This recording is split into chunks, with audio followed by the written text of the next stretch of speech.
Kinabukasan, gumising ng may hangover sina Gregory at Javier. Nakarami sila ng inom kagabi dahil sa maliit na salo-salo. Subalit hindi nila inaasahan ang sumunod na nangyari.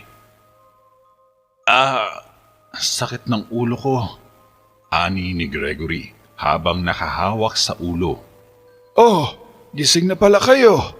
Bati naman ni Mang Rigor sabay abot ng baso sa dalawa. Huwag niyo munang amuyin at tignan. Basta inumin niyo na lang. Dagdag pa ng matanda. Tumalinga naman ang dalawa at nilagok ang mga baso nila kahit may tanong sa likod ng kanilang isipan. Napadighay si Gregory. Masarap ba? Mabuti kong ganon, Gregory. Ani ni Mang Rigor. Ginoong Gregory, paglilinaw pa ni Javier, sabay nagtawanan ang dalawa at nakitawan na rin si Mang Rigor. At heto na nga ang hindi nila inaasahan na mangyayari. Pumasok ang dalawang gwardya sa loob ng bahay at hinila palabas si Gregory. Anong ginagawa niyo? Pagtataka ni Javier. Utos ng hari. Sagot ng isang gwardya. Tumigil kayo! Pigil ni Javier, subalit hindi na niya napigilan ang mga gwardya. Galit na napatayo lang si Javier at masama ang loob. Mukhang naisip na rin niya ang rason kung bakit nila hinuli si Gregory.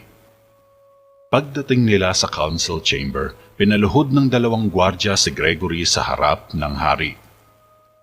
Nasa kaliwa ng hari ang anak niyang si Jericho, habang nasa kanan naman ang dalubhasa ng talaan. Hawak ni Manu ang kalatas ni Gregory at nakatingin ito kay Haring Argo. Sabihin mo sa kanya ang natuklasan mo. Utos ni Haring Argo kay Manu. Ang isang ito ay huwad at walang katotohanan. Gumawa siya ng pamimeking tatak para lokohin ang hari. Hindi tunay ang pargaminong ito. Sa makatuwid, siya po ay sinunga. Napahinto si Manu nang magsalita ang hari. Isang sinungaling. Aminin mo ba ito? Tanong ng hari kay Gregory. Hindi po, kamahalan. Sagot ni Gregory. Nilabag mo ang unang patakaran ng Terra Beda. Nagdala ka ng kahiyahiyang bagay sa amin at winalampuri mo ang dangal ng kaharian. Kaya naman, di ka nababagay sa pagiging kabalyero kahit na kailan. Alisin siya sa harapan ko. Makapangyarihang utos ng hari. Hinawakan naman ng dalawang gwardya si Gregory at kinaladkad siya palabas ng silid. Amang hari, sambit ni Jericho. Ano, tumututol ka ba ulit sa desisyon ko? Wika ng hari. Oo, alam kong labas sa batas ang ginawa niya. Pero nararamdaman kong wala siyang masamang intensyon. Nais lang siguro niyang maglingkod. Tugon ni Jericho. At alam mo rin ang batas ng kabalyero. Sagrado ito at dapat igalang. Paano mo pagkakatiwalaan ng isang taong sinungaling? Tanong pa ng hari. Hindi nakasagot si Jericho. May punto nga dito ang amang hari, pero iba na rin ang pakiramdam niya kay Gregory. Naawa siya dito. Gusto niya itong tulungan, ngunit wala siyang kapangyarihan gawin yun dahil totoong nagkasala ito. Makalipas ng isang oras, pinuntahan ni Javier si Gregory sa ilalim ng kastilyo. Dahan-dahan siyang naglakad palapit sa selda at nakita niya si Gregory na tahimik na nakaupo habang nakasandig sa pader. Naawa siya bigla dito. Di ko alam ang sasabihin ko, Gregory. Sabay hawak ni Javier sa rehas at naupo siya. Wala kang kasalanan dito. Matamlay na sagot ni Gregory. Kasalanan ko yun. Pinilit kita kaya ka nariyan ngayon. Ani ni Javier. Ginusto ko rin naman yun. Kaya katanggap-tanggap lang sa akin ang parusa ko. Wika ni Gregory. Sana may magawa ako para sa'yo. Malungkot na wika ni Javier. Oo, meron. Tigilan mong paninisi sa iyong sarili. Wika ni Gregory. Umalis si Javier sa kulungan at umuwi ng bahay ng malungkot. Iho! Tawag ni Mang Rigor. Naupo lang si Javier sa silya. Huwag mo na po ituloy, tiyo. Ani ni Javier. Inakala niyang sesermonan na naman siya. Hindi naman ako natutuwa sa nangyari eh. Nangyari na ang nangyari. Kaya kalimutan na natin yon. Pero halika rito, iho. Tignan mo to. Lumapit naman si Javier. Sa aking malalim na pananaliksik, napagtanto kong mali ang sinasabi ng iilan. Tignan mo tong nadiskubre ko. Tinuro ni Mang Rigor ang larawan sa libro. Yan nga yung nilalang na umatake sa akin. Tinuturo pa ni Javier ang imahe ng nilalang sa libro. Maya-maya pa ay narinig ng magtiyo ang sunod-sunod na pagkalembang ng kampana. Senyales na naman na may masamang nangyayari. Dali-dali silang sumilip sa bintana at nakita nilang nagkakagulo na sa labas ang mga tao. At sa ere ay naispatan nila ang sanhi ng kaguluhan. Paikot-ikot lang ito sa labas at tila naghahanap ng mabibiktima. Kanya-kanyang pulusan ng mga tao at hindi alam kung saan magsusuot. Para silang mga dagang binugaw sa sariling mga lungga at kanya-kanyang sagip sa kanilang mga sarili. Sa labas ng main square, nag-formation agad ang mga knights at pinalibutan nila si Jericho. Animoy gumagawa sila ng defense pattern. Patuloy pa rin sa takbuhan at pagsisigawan ng mga tao sa paligid. Takot na takot sila sa nilalang na umaatake. Lahat ng kabahayan sa bayan ay sinusugod nito at dinadagit ang sinumang makita. Dumikit kayo! Dikit! Bilis! Tumalima naman ang mga kabalyero at dumikit pa sila lalo kay Jericho. Sa formation na yun, nakabuo sila ng circle pattern habang nasa gitna nila ang anak ng hari. Lahat sila ay may hawak na matatalas na espada habang nakaangat sa kanilang ibabaw ang mga kalasag nila. Depensa! Sigaw ni Jericho. Whack! Huminto ang nilalang sa ere at tumutok sa pwesto ni na Jericho. Naghanda si na Jericho sa pagsugod ng nilalang. Maya-maya pa ay biglang pinagaspas ng nilalang ang mga pakpak at mabilis na umatake kina Jericho. Kumapit ng mabuti si Jericho sa kalasag niya at tinutok ang espada sa paparating na nilalang. Shhh! Animoy missile ang figura ng nilalang habang papabulusok ito sa lupa. Blast! Nawasak ang formation. Ah! Sigaw ng mga knights matapos silang banggain ng nilalang na parang bullet train. Sabay-sabay silang nabuwal sa lupa at nagpatuloy naman sa paglipad ang nilalang sabay umikot at huminto ulit sa ere. Tumayo agad sina Jericho at hinagilap nila ang nilalang. Naispatan nilang lumapag ito sa lupa at pinagaspas ang mga pakpak habang nakasayad sa lupa ang kanyang mga paa. Bumalik ulit sa formation sina Jericho at gumawa ng triangle defense. Dahan-dahan silang naglakad, sabay hinto at tinutok ang kanilang mga sandata sa nilalang. Humuni ang nilalang.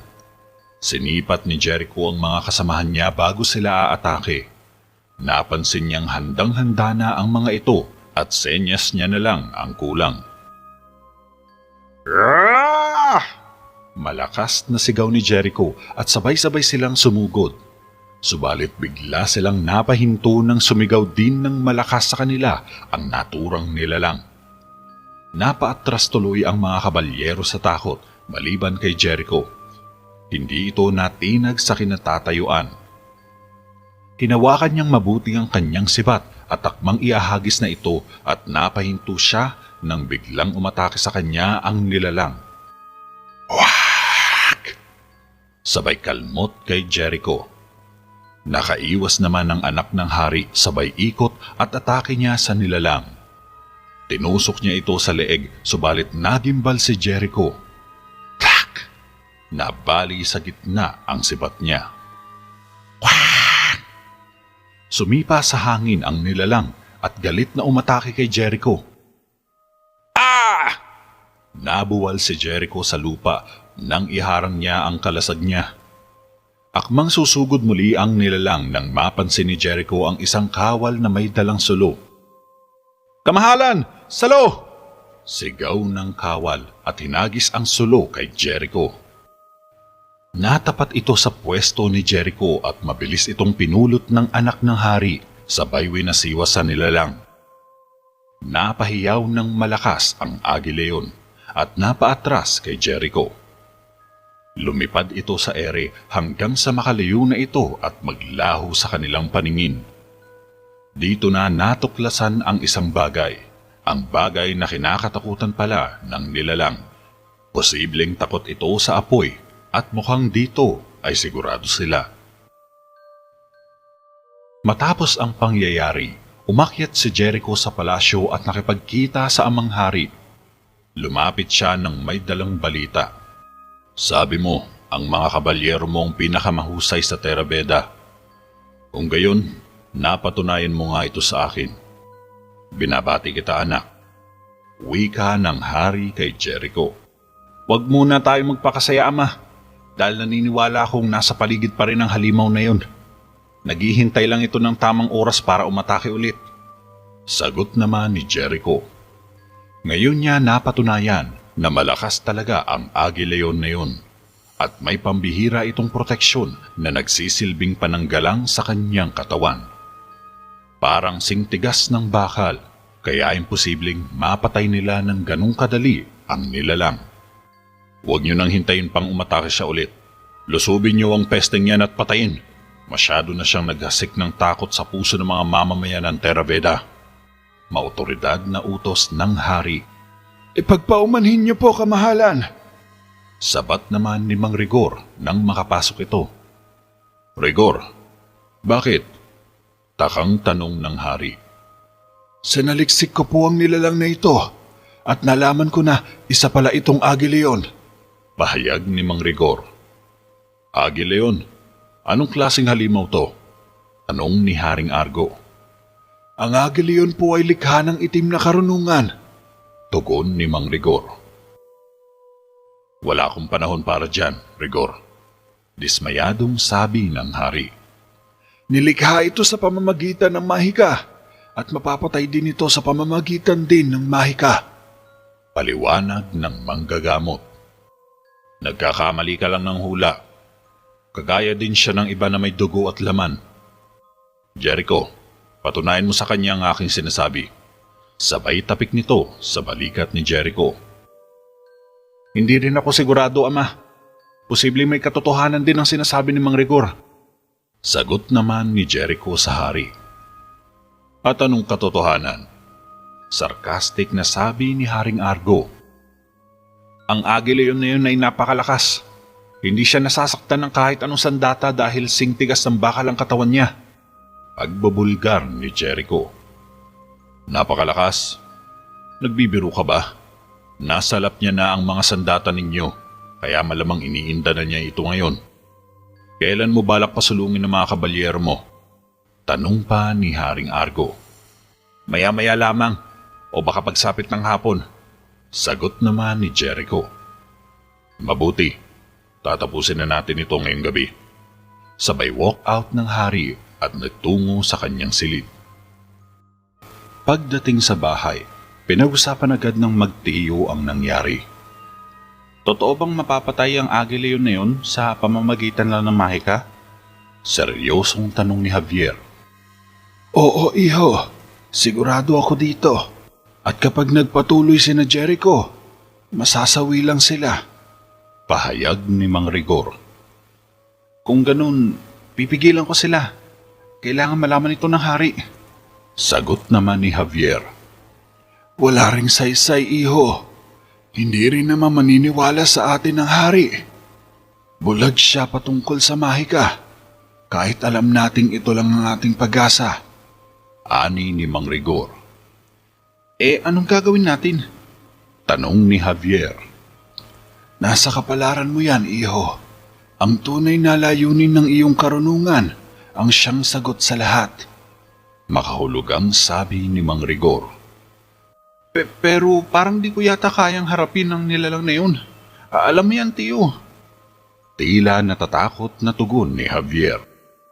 Kung gayon, masasawi lang si Jericho.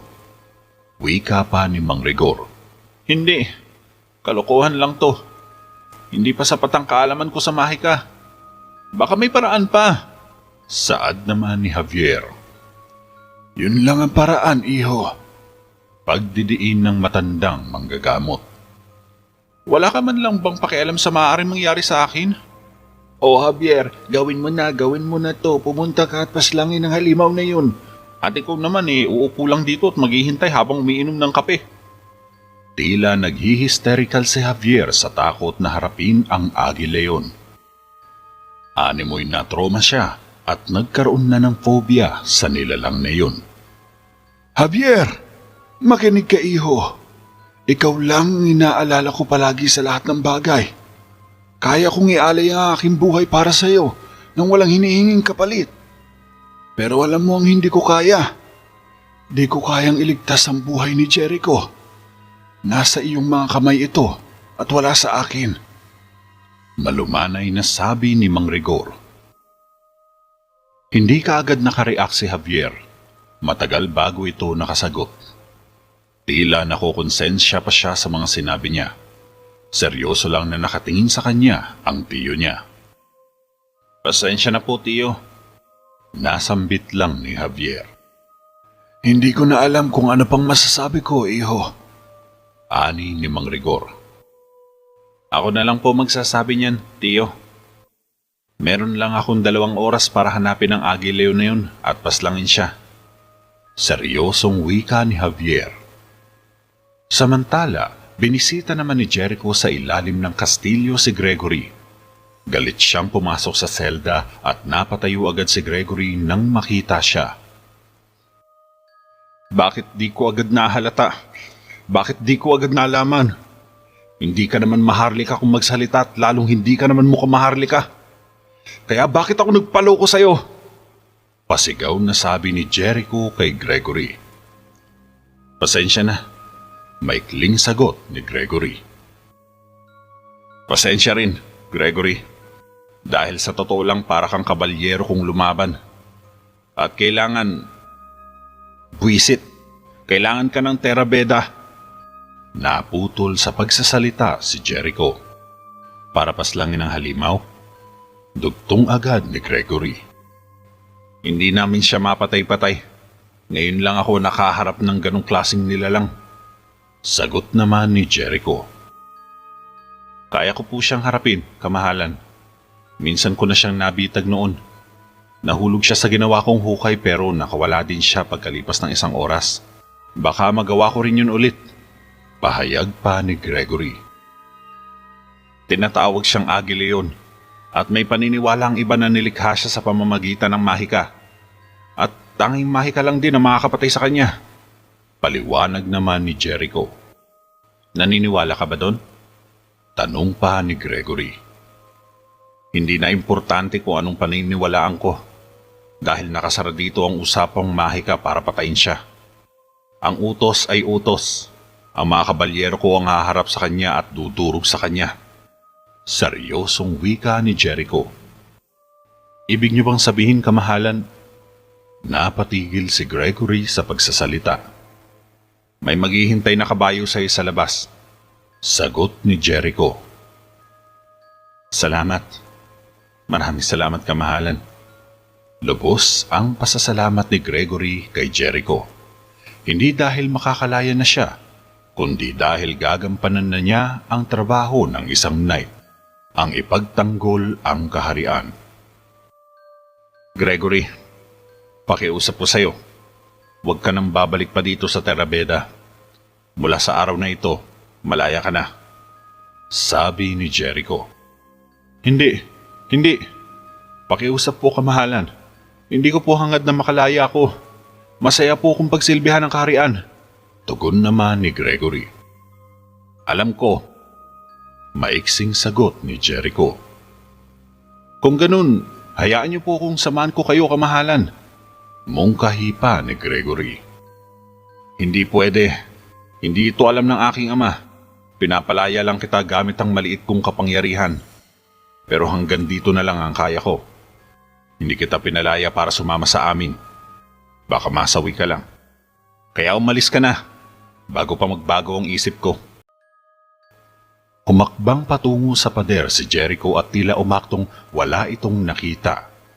Dahan-dahan at tahimik na lumabas ng selda si Gregory habang nakatingin kay Jericho. Hindi na ito nagsalita pa at sinunod na lang ang mga habilin ni Jericho. Samantala, kinuha ni Javier ang magic book niya at naghanap sila ni Mang Rigor ng counterspell para ipuksa ang Aguileon. Binuklat ni Mang Rigor ang mga pahina at napahinto siya sa isang pahina na nakaagaw ng kanyang pansin. Ito, kailangan mong gawin yan para kay Jericho, sabi ni Mang Rigor. Sinuri naman ito ni Javier at pinag-aralang mabuti ang tamang paggamit sa incantation na ito. Di ko pa nasusubukan ng isang to, tiyo. Masyado po itong malakas, ani ni Javier. Wala namang masama kung susubukan mo, di ba? O heto, subukan mo na. Wika ni Mang Rigor sabay abot ng rusty dagger kay Javier. Huminga ng malalim si Javier at hinawakan niyang mabuti ang punyal sabay umusal siya. Kaya mo yan, Javier. Alam kong kaya mo yan. Pagchichir pa ni Mang Rigor. Bregdan Anwiald Gafeluwek, usal ng binata, subalit walang nangyari.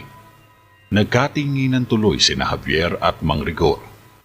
Huwag kang mag-alala, iho.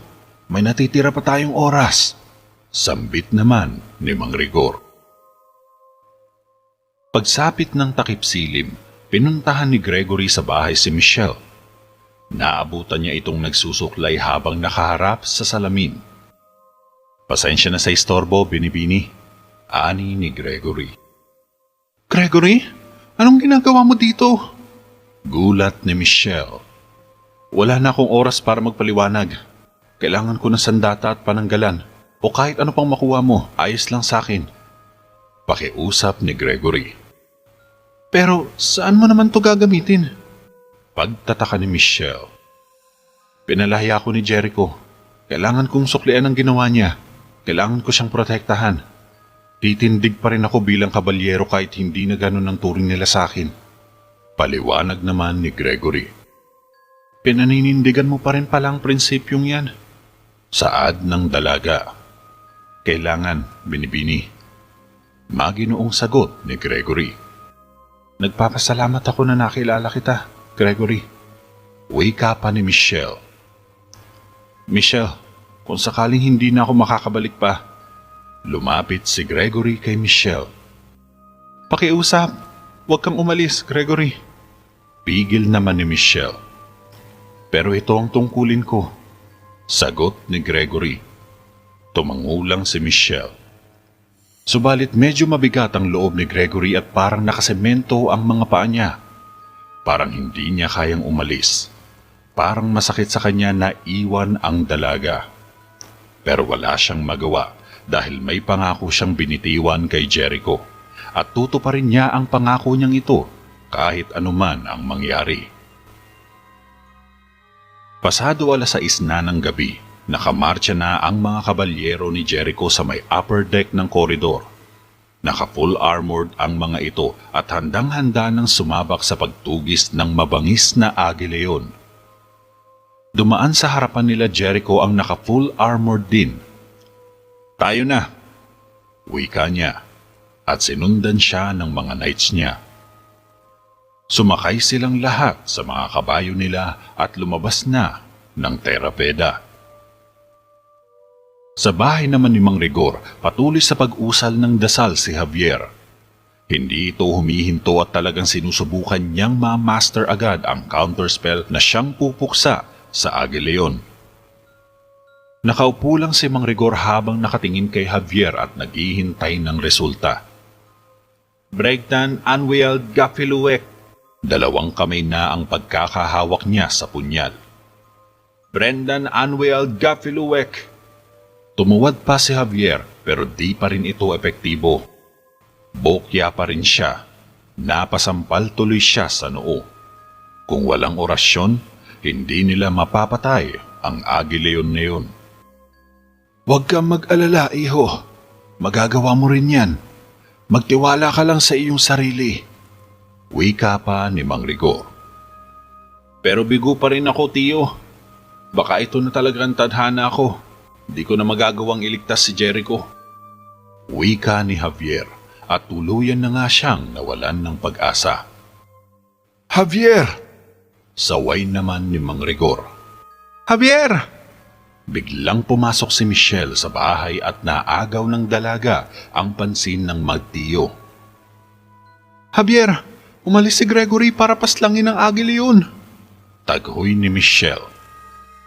Ano? Napatayo sa pagkatuwad si Javier, sabay kumaripas ng takbo palabas ng bahay. Javier! Tawag ni Mang Rigor, subalit hindi na lumingon pa ang pamangkin. Nagpunta sa lower town si Javier at nadatnan niya rito si Gregory na pasakay na sana ng kabayo. Sasama ako sa'yo! Hangos ni Javier. Wag, Javier. Ayoko. Tanggi ni Gregory. Naka-full armored ito tulad ni Jericho. Basta, sasama ako sa'yo. Pangungulit ni Javier. Hindi ka kabalyero, Javier. Masasawi ka lang pag sumama ka. Pagtanggi pa rin ni Gregory. Pareho din naman tayo Kailangan ni Jericho ng tulong natin. Kaya tara na. Sagot ni Javier. Nagtungo siya sa kwadra at naghanap ng sariling kabayo. Samantala, nakarating na sa gubat sina Jericho. Tahimik at madilim ang loob ng kakahuyan. Wala silang naririnig na ingay maliban sa mga insekto at kulisap. Mahamog din sa paligid at medyo malamig ang klima. Maya-maya pa ay bigla na lang sumulpot sa kung saan ang Agileon at umungol ito ng malakas nang makita sina Jericho. Whack! Sigaw ng Agileon. Naalerto sina Jericho at hinugot ang mga sandata nila. Para sa Terra Beda! Sigaw pa ni Jericho. Para sa Terra Beda! Sigaw din ng mga kabalyero. Sa kabilang banda naman, nakapasok na rin sa gubat sina Javier. Tahimik at dahan-dahan lang ang lakad ng mga kabayo nila. Maya-maya pa ay napahinto sila nang biglang makarinig ng mga sigaw at taghoy sa di kalayuan. Nakakagimbal na sigawan ng mga taong parang kinakatay ng buhay. Mabilis nilang pinuntahan ito at pagsapit nila sa pinangyarihan, nagimbal sila sa kanilang nadatnan. Nagkalat sa paligid ang mga kabalyero. Nakabulagta at karamihan dito ay sugatan at yung iba ay patay na. Nilapitan ni Javier ang mga kawawang kabalyero. Naghihingalo na yung ibang sugatan sa kanila. Animoy inambush at minasakir sila sa lagay nila. Hindi man lang sila nakaporma sa bangis ng Agileon. Hinanap nila si Jericho at nakita nilang nakasandig ito sa puno. Nilapitan ito ni Javier at kinapa niya ang pulso ni Jericho. Jericho! Jericho! Napaupo si Javier. Kamusta siya? Pag-aalala naman ni Gregory. Buhay pa siya, tugon ni Javier. Ilang minuto ang nakalipas ay nakarinig sina Javier ng kaluskos at huni sa di kalayuan. Napatayo sila at napatingin sa paligid, sa mga puno at sa ere. Maya-maya pa ay biglang lumapag sa lupa ang Agileon at napatakbo agad si Gregory sa kabayo niya. Mukhang alam niya na ang gagawin at nakahanda na siyang isakripisyo ang buhay niya para lang sa Terra Beda. Pagkasakay niya sa kabayo, isinuot niya agad ang helmet niya at hinawakang mabuti ang wooden lance niya. Para itong sibat pero mas mahaba lang ang sukat nito at may iron tip ito sa dulo. Naghanda si Gregory. Pinasayaw niyang mabuti ang kabayo niya bago ito aatake. Si Javier naman ay panay-usal lang ng dasal sa tabi. Biglang dumaan sa harapan niya si Gregory at dahil dito, mas lalo pang nilakasan ni Javier ang pag-usal niya. Gagamit siya ng incantation para ilipat kay Gregory ang counterspell. Shak! Shak! Panay kahig sa lupa ang mga paa ng Agileon. Halatang nakahanda na rin itong salubungin si Gregory. 20 metro lang ang distansya ng dalawang magbabanggaan ng lakas at puwersa. Gregory versus Agileon ang labanan. Brendan Anwiel Gaffeluek, usal ni Javier habang nakatingin siya kay Gregory. Tinatransmit niya na ang spell sa sandata ng Lancelot, subalit wala pa rin nangyayari. Bumibilis na ang takbo ng kabayo ni Gregory. Pak, pak, pak. Palakas naman ng palakas ang mga yabag ng Agileon. Palapit na ng palapit ang dalawang magsasalpukan. Brendan Anwiel Gaffeluek, usal muli ni Javier, ngunit wala pa ring nangyayari. Inangat ni Gregory ang wooden lance at tinutok niya ito ng patulis sa Agileon. Whack! Biglang sumigaw ang Agileon sabay binuka ang mga pakpak at umangat ng bahagya sa ere. Subalit hindi man lang nasindak dito si Gregory. Tuloy pa rin siya sa pagsugod sa Agileon. Umusal pa uli si Javier. Brendan Anwiel Gaffeluek, taimtim siyang nagdasal at sa pagkakataong ito, gumana na rin ang counterspell. Naitransmit ito kay Gregory na parang kuryente. Lumiyab ang sandata at nagkaroon ito ng kakaibang enerhiya. Tzzzt! Binalot ng dark blue energy ang wooden lance at kumalat ito sa buong sibat. Sigaw muli ng Agileon. 5 metro, 4 na metro, 3 metro, 2 metro, 1 metro na lang at magbabanggaan na ang dalawa. Umusal pa muli si Javier at mas lalong lumiyab ang wooden lance. Tinutok ito ni Gregory ng 150 degrees at sumentro ang iron tip sa bandang puso ng Agileon. Malakas na salpukan ng dalawa. Tumilapon ng Agileon at nabuwal ito sa lupa, samantalang napahiga naman ng bahagya sa kabayo si Gregory dahil sa impact at puwersa. Woo! Napasigaw si Javier sa tuwa dahil sa agarang pagkasawi ng Agileon. Hindi na ito nakabangon pa. Namatay itong lumiliyab at sinusunog ng buo ng blue energy. Huminto naman ang kabayo sa pagtakbo at humarap ito kay Javier. Tinanggal ni Gregory ang helmet niya at hingal itong tumingin kay Javier. Tinapunan niya ng ngiti ang kaibigan dahil sa wakas, napuksa na rin nila ang salot na nilalang na kumikitil ng buhay. Nakarinig ng ungol si Javier. Si Jericho yun ah, ani ni Javier at nagtago siya at napatakbo ng mabilis pauwi ng bahay. Ayaw niyang makita siya ni Jericho sa lugar na iyon. Pinulot naman ni Jericho ang espada nito at dahan-dahan itong tumayo, subalit nagulat siya sa nakita.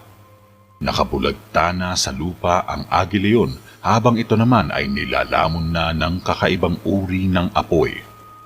Pero ang malaking katanungan sa isipan ni Jericho ay kung sino ang Poncio Pilatong nakapaslang sa Agileon.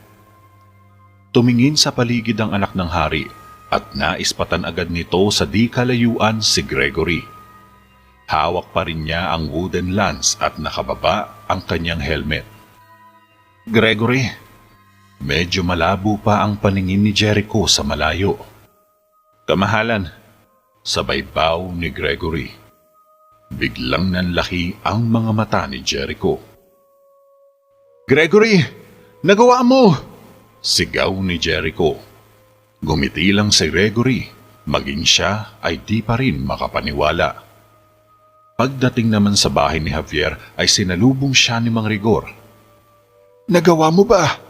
Tanong agad ni Mang Rigor. Oo, nagawa ko. Nagyakapan ang magtiyo sa tuwa. Samantala, nakabalik na rin sa palasyo si Jericho. Sinalubong agad siya ng yakap ng amang hari. Tuwang-tuwa din ito sa nangyari. Nagawa mo, anak. Nagawa mo. Masayang pagpuri ni Haring Argo sa anak. Mali kayo, ama. Si Gregory po. Sagot ni Jericho na ikinabigla ng hari. Pumasok sa loob si Gregory at nakita siya ng hari. Ano pang ginagawa niya rito?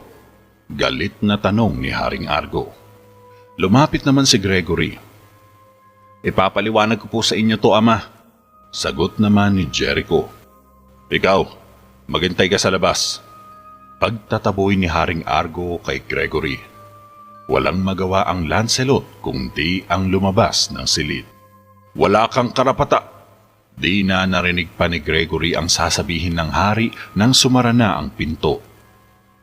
Naghintay siya sa labas ng council chamber nang biglang dumating si Javier. Anong ginagawa mo? Tanong pa ni Javier. Naghihintay ng tadhana. Maikling sagot ni Gregory. Sa loob naman ng silid, nagsimula ng magtalo ang mag-amang Maharlika. Tulad dati, hindi katanggap-tanggap kay Haring Argo ang pagsuway ulit sa kanya ni Jericho. Oo, pinalaya ko siya, ama. At aakuin ko po ang responsibilidad. Pero alam mo, kung wala po dun si Gregory, malamang patay na ako at buhay pa rin ang Aguileon na yun. Katwiran pa ni Jericho. Kahit na, nilabag pa rin niya ang patakaran. Sagot naman ni Haring Argo. Binuwis niya ang buhay niya sa akin. Naglingkod siya na may tapang at dignidad. Pagsigaw na sagot ni Jericho. Hindi kaagad nakasagot ang hari. Tumalikod sabay harap kay Jericho. At talagang paninindigan mo pa rin yan, ha, Jericho? Gusto mong patawarin ko siya? Wika ng hari. Hindi pa sapat yan, ama. Kailangan mong hilutin ang batas at ibalik ulit sa pwesto si Gregory, ang kabalyero ng Terraveda. Pakiusap ni Jericho. Ayoko. Ang batas ay batas. Hindi maaaring sirain to nino man. Saad ni Haring Argo. Kung ganun, basura ang batas na yan. Pabalang na sagot ni Jericho. Sa labas naman ng silid, patuloy pa rin sa paghihintay sina Javier at Gregory sa magiging desisyon ng hari. Sigurado akong ibabalik ka nila sa pagiging kabalyero. Ikaw ang nakapatay sa Aguileon eh. Wika pa ni Javier. Lumayo sa kanya si Gregory. Pero hindi naman ako ang totoong nakapatay sa Aguileon.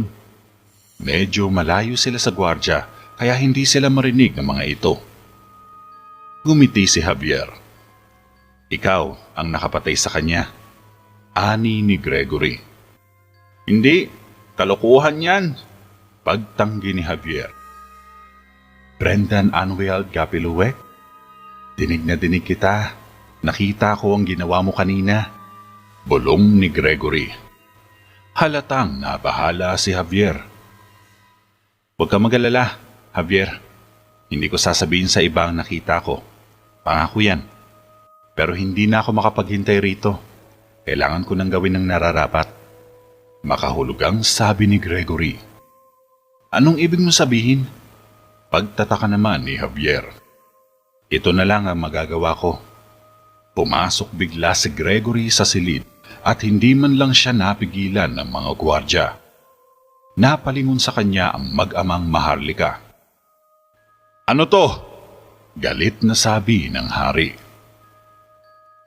Hayaan niyo muna ako magsalita. Pero hinawakan siya ng dalawang gwardya. Hayaan niyo siya. Sabi naman ng hari. Patawarin niyo po ako, kamahalan, pero kailangan ko na pong magpaalam sa inyo. Wika ni Gregory. Ano bang pinagsasabi mo, Gregory? Naguguluhan si Jericho. Pareho po akong nagsinungaling sa inyo at ngayon ay nagdulot ito ng sigalot sa pagitan ninyo. at napakabigat po itong pasanin sa akin. Kaya gusto ko pong magsimula ulit, pero sa ibang lugar naman at malayo rito. At baka pagdating ng araw, tadhana na rin na magtulak sa akin para ipakitang karapat-dapat na ako maging kabalyero ng Terabeda. Mahabang lintaya ni Gregory. Pero napatunayan mo na yan sa amin, Gregory. Ikaw ang pinakamagaling na kabalyero dito.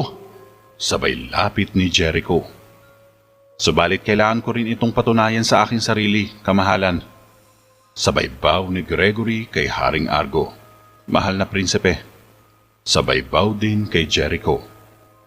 Maluha-luha na lang na nakatingin si Jericho kay Gregory habang palabas ito ng silid.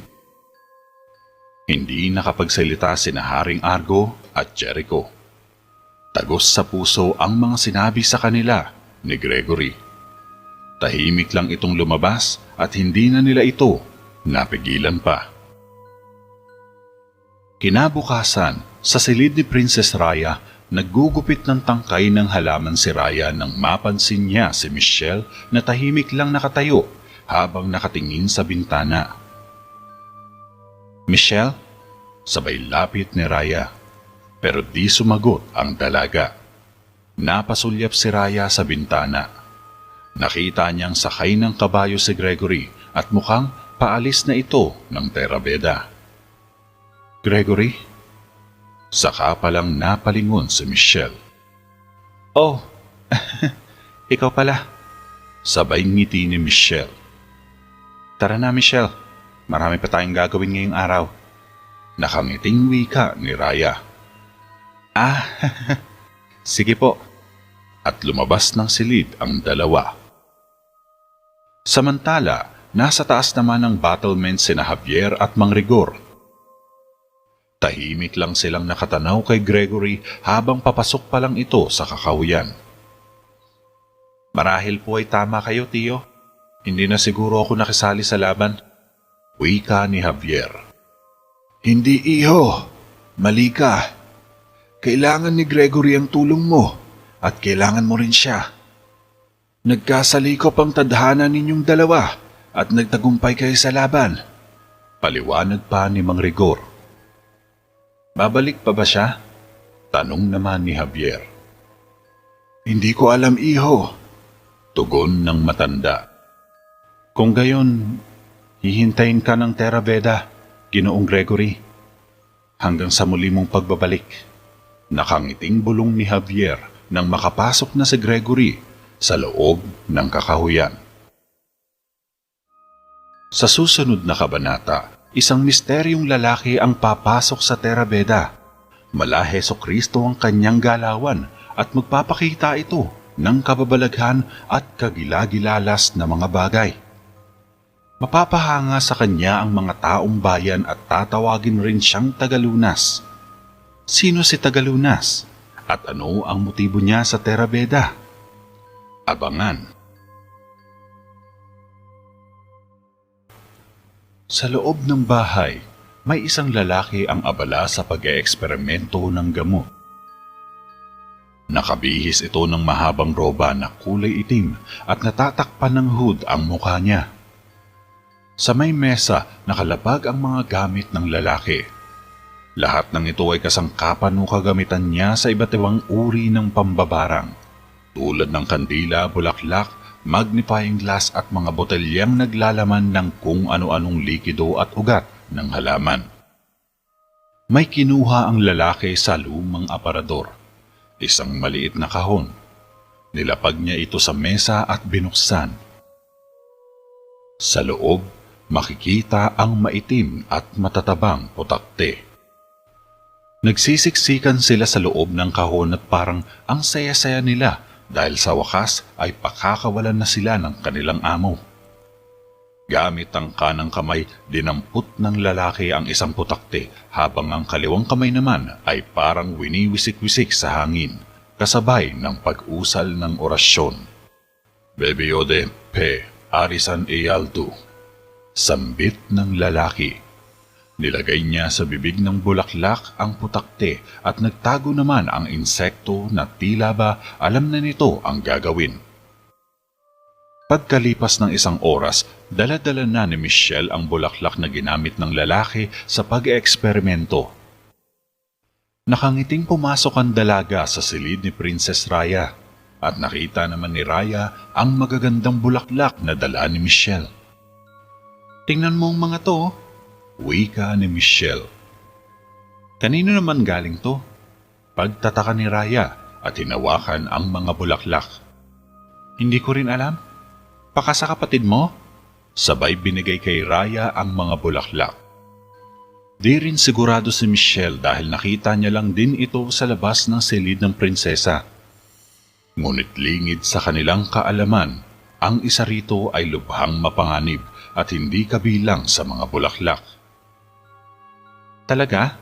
Akala ko pa naman galing sa isang lalaking estranghero." Tila dismayado si Raya. "Ano naman tipo mo sa mga estranghero?" Curious na tanong ni Michelle. "Di ko alam. Matangkad? Moreno?"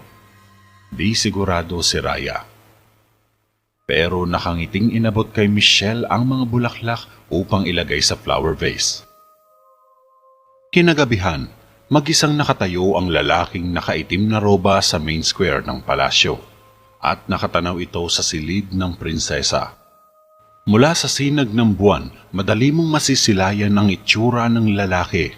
Mukha itong nasa 30 pataas. Katamtaman lang ang taas at may peklat ito sa kanang pisngi na parang nakatikim ng sunog. Di mo mahuhulaan ang emosyon niya dahil tahimik at seryoso lang itong nakatingin sa may bintana ni Raya. Sa loob naman ng kwarto ni Raya, kakatapos lang ni Michelle sa mga gawain niya at inihipan na niya ang kandila sa may dingding. Tumingin ito kay Raya na nakahiga na sa kama at may kumot na sa katawan. "Kita na lang tayo bukas." Sabay ngiti ni Michelle at lumabas na siya ng silid. Dahan-dahan nang inaantok si Raya at humarap ito sa kanan kung saan nakadisplay ang flower vase sa mesita. Katabi lang ng kama ni Raya ang flower vase. Nang tuluyan ng inanod ng antok ang prinsesa ay saka palang lumabas ang putakte. Lumitaw ito sa bibig ng halaman. Gumapang ito sa may tangkay at tumalon sa malambot na kama. Dahan-dahan itong naglakad sa higaan at umakyat sa una ni Raya. Pagkaakyat ng putakte ay naglakad naman ito papunta sa mukha ng prinsesa. Sandali itong nagpaikot-ikot doon bago pumasok sa loob ng tenga ni Raya. Pagkatapos nito, nagpasya na ring umalis ang nakarobang lalaki. Dahan-dahan siyang naglakad patungo sa madilim na bahagi at nawala na lang ng parang bula. 2 araw ang nakalipas, nagimbal ang mga mamamayan ng Terraveda sa balitang nalaman nila. Hindi na raw nagising ang prinsesa simula pa nung isang araw. Nakatihaya lang daw ito sa higaan at nakapikit na parang mahimbing lang na natutulog. Naging bulong-bulungan ito sa labas at loob ng palasyo dahil sa mga katulong na naglalabas-masok sa silid ng prinsesa kapag wala si Michelle. Sa loob ng silid, nakaupo si Haring Argo sa gilid ng kama at nakatayo naman si Mang Rigor habang ini-eksamin niya ang kalagayan ni Raya. "Unti-unti na pong bumabagsak ang mahalagang parte ng katawan niya, kamahalan," wika ni Mang Rigor. "Bakit? Kung ganon, gumawa ka ulit ng paraan. 2 araw na siyang tulog pero hindi mo pa rin alam kung bakit siya nagkakaganto. Anong klase kang doktor?" Tumayong galit si Haring Argo. "Sa palagay ko po kasi, kamahalan, nagkaroon siya ng pamamaga sa utak. At ito ang dahilan kaya siya nakahiga na parang lantang gulay." Paliwanag naman ni Mang Rigor habang pinupunasan niya ng bimpo ang noo ni Raya. "Ano sa tingin mo ang dahilan yan?" Tanong ng hari at bakas sa mukha ang pag-aalala sa anak na panganay. "Posibleng impeksyon. Pero wag po kayong mag-alala, kamahalan. Gagawin ko po ang aking makakaya para magamot siya." Paniniguro ng matandang manggagamot. Pagkalabas ng silid ni Mang Rigor, nadatnan niyang nasa ibaba ng staircase sina Michelle at Javier. Maipipinta sa mukha ng dalawa ang takot at pag-aalala. Umakyat sa hagdan si Michelle at lumapit sa kanya. "Kamusta na po siya, Mang Rigor?" Nag-aalalang tanong ni Michelle. Umiling lang si Mang Rigor at bumaba na ng hagdan. Dumiretso si Michelle papunta sa silid ni Raya at hinarap naman ni Mang Rigor ang pamangkin na naka-cross arm lang. "Lumalapit na siya sa kanyang kamatayan, iho." Malungkot na sabi ni Mang Rigor. "Hindi. Kailangan may gawin ka. Gamutin mo siya." Pautos na sabi ni Javier. "Ginawa ko na ang lahat na makakaya ko, iho. Gusto ko nang prangkahin ang hari, subalit masasaktan lang siya. Dahil ang totoo, mahirap talagang gamutin ang karamdaman ng prinsesa." Tugon ni Mang Rigor. "Pero nakakapagtaka lang," ani ni Javier. "Ano namang nakakapagtaka?" Tanong naman ni Mang Rigor, pero may biglang dumaang gwardya sa likod niya. Ano kaya kung..." Pinalagpas muna ni Javier ang gwardya bago siya nagpatuloy. "Tumulong ako?" Mungkahi ni Javier. "Kung yung kakayahan mo ang iyong tinutukoy, wag na. Di ka pa ba nadala sa nangyari kay Michelle, ha? Labas na ito sa usapang Salamanca at siyensya na ang sagot dito. Kaya kumuha ka na lang ng rosemary tapos pumunta ka agad sa akin para masuri ko ang bulaklak na yon." Maotoridad na utos ni Mang Rigor. "Pero malakas ang kutob ko. Iba talaga to, tiyo. At pwede akong makatulong sa inyo." Pangungulit pa ni Javier. "Oo, yun nga ang may tutulong mo. Kumuha ka na ng rosemary at dalhin mo sa akin. Maliwanag, kaya kilos na." Mataray na sagot ni Mang Rigor. Napasimangot na lang si Javier. Samantala, pinuntahan naman ni Jericho sa main square ang isang lalaking naghahanap daw sa kanya. Nadatnan niya itong nakatayo mag-isa at nakasuot ng itim na roba. Nakatago ang mga kamay ng lalaki sa manggas at tila nakiyakap sa sarili. "Anong kailangan mo? Bakit mo ko hinahanap?" Humarap kaagad ang lalaki. "Ako nga po pala si Kulas, kamahalan. May mga dala po akong gamot dito na kayang lunasan ng lahat ng karamdaman. Binibenta ko po ito sa mga tao." Walang paligoy-ligoy na sabi ng lalaki. "Ganun ba?" Tila walang pakialam si Jericho. "Nakikiusap ako sa hari." Pakiusap ni Kulas. "Meron naman kaming manggagamot dito. Di na namin kailangan ng iba." Sabay alis ni Jericho. Tila nasayang lang ang panahon niya sa pakikipagkita kay Kulas. "Narinig ko po ang bulong-bulungan na may malubhang karamdaman ng prinsesa." Habol pa ng lalaki. Napahinto agad si Jericho at humarap kay Kulas. "Pwes, hindi mo na problema yun," sagot ni Jericho. "Kung mamarapatin niyo po, kamahalan, maaari po ako makatulong sa prinsesa." Presenta ni Kulas sa sarili. "Inuulit ko, may sarili na kaming doktor dito, kaya di na namin kailangan ng iba." Nagpatuloy sa paglalakad si Jericho. "Nandito lang ako palagi kung sakaling magbago po ang isip niyo, kamahalan." Sabay ngiti ni Kulas. Nagsawalang hibo na lang si Jericho at di pinansin ang lalaki. Makalipas ang isang oras, makikitang paikot-ikot sa silid si Javier habang nakaupo naman sa silya si Jericho. Halatang nababahala na ang binata sa lagay ng prinsesa at kapag nagtagal pa ito sa ganitong sitwasyon, ay baka hindi niya na ito kayanin pa. Tahimik lang na nakaupo si Jericho. Bagamat kalmado siya ay bakas naman sa kanyang muka ang labis na pangamba at takot sa maaaring kahinatnan ng kapatid. Ito na lang kasi ang natitira niyang pamilya at laging nakasuporta sa kanya.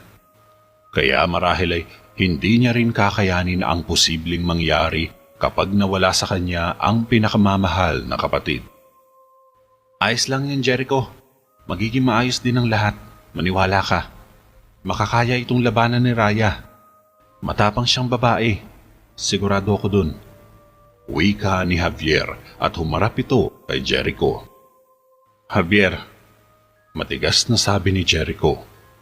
Nakadiin ang dalawa niyang daliri sa noo niya at mukhang nag-iisip ng malalim. Ano? Ani ni Javier. Lalo mo lang akong pinapakaba sa ginagawa mo. Umpo ka na nga lang muna. Ako nahihilo sa'yo eh. Reklamo ni Jericho. Nag-aalala lang kasi ako eh. Naupo si Javier sa may mesa at umiwas ng tingin kay Jericho. Kaya nga maupo ka na lang dyan. Wika ni Jericho. Pero napatayo siya sa inis dahil sa ginagawa ni Javier. Tinatapik-tapik kasi nito ang mga daliri sa mesa kaya lalong narindi si Jericho. Naiinis itong tumingin kay Javier at siya naman ang nagpaikot-ikot sa loob ng silid. Ilang oras ang nakalipas, binisita ni na Haring Argo si Princess Raya sa silid nito at nadatnan nila sa loob si Mang Rigor na kasalukuyang chinecheck ang lagay ng prinsesa. Tumayo si Mang Rigor nang lumapit sa kanya ang hari at alam niya ang itatanong nito. Kaya buong lakas niya nang sinabi na hindi niya na kayang pagalingin si Raya. Hindi ko na siya maisasalba, kamahalan. Malamang anumang oras ay papanaw na siya. Malungkot na sabi ni Mang Rigor. Gumawa ka ng paraan! Huwag mo siyang hayaang mamatay! Sagot ni Jericho. Jericho, pakiusap, kumalma ka. Saway naman ng hari at umupo ito sa tabi ni Raya. May nakilala akong lalaki. Nagpunta siya dito at sinabi niyang magagamot niya raw si Raya. Pahayag ni Jericho. Wala na siyang choice kundi sabihin sa amang hari ang tungkol sa misteryosong lalaki kahit hindi pa man niya ito gaanong kilala at hindi rin siya sigurado kung subok na ba ito sa larangan ng medisina. Kalokohan yan. Wala siyang alam sa lagay ngayon ng kapatid mo. Wika ni Haring Argo. Sabi niya, tagalunas daw siya sa lahat ng karamdaman. Sagot ni Jericho. Imposible yan. Sabat naman ni Mang Rigor. Pwes, alang-alang kay Raya, susugal ko na ang lahat ng meron ako, mailigtas lamang siya. Pwede nating siyang subukan. Wala namang mawawala kung tataya tayo sa lalaking ito. Pakiusap, ama. Baka ito na lang ang meron tayo ngayon. Pagsusumamo pa ni Jericho. Posibleng pera lang ang habol ng isang yan. Kaya marahil kinausap ka niya kasi alam niyang isa kang maharlika. Teorya pa ni Mang Rigor. Pero sa loob-loob niya, naging palaisipan sa kanya kung sinong misteryosong lalaki ang tinutukoy ni Jericho. Wala na akong pake. Kung mamamatay rin lang naman ang kapatid ko, ba't di na natin ito subukan?